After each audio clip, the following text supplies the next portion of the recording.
If you've been to Thailand a couple of times, you may have been familiar with this tiger zoo, which is called Sriracha Tiger Zoo, because it has welcomed both Thai and foreign tourists for 24 years. But the sad news is that the Sriracha Tiger Zoo, which is one of Thailand's famous tourist attractions, announced its permanent closure after 24 years in operation, citing the COVID-19 pandemic. On the zoo's webpage, the management said that since the outbreak of the first wave of the pandemic early last year, it has struggled and tried all possible means to earn revenue, including selling street food and offering promotional free entry to visitors to keep the business afloat for the sake of its staff and the animals at the zoo. The pandemic has continued to return in wave after wave. With the onset of the third wave since April, the management says that it can no longer carry on with the business as there are no foreign tourists at all.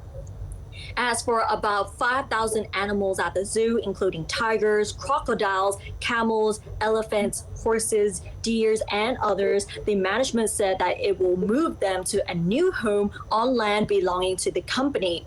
In May, the zoo put 11 elephants up for sale at 3 million baht each, but the Department of National Parks, Wildlife and Plant Conservation said the elephants are protected species in Category 1 of the CITES convention as well as by the Thai Wildlife Protection Act and cannot therefore be sold or purchased unless they are exchanged between zoos for research or propagation with permission.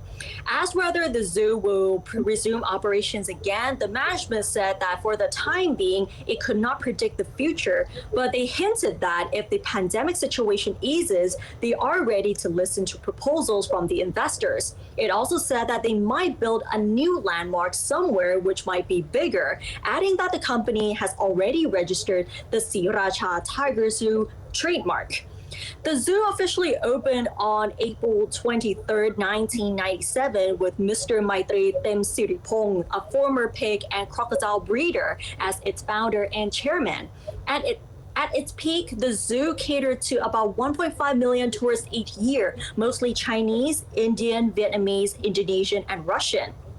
And the zoo is also a center for the breeding of Royal Bengal tigers.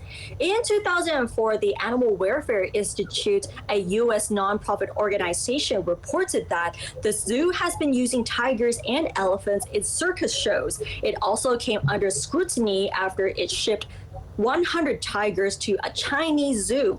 In 2016, the London-based World Animal Protection reported that the tigers appeared in poor condition, with tiger cubs being separated from their mothers just 2 to 3 weeks after birth.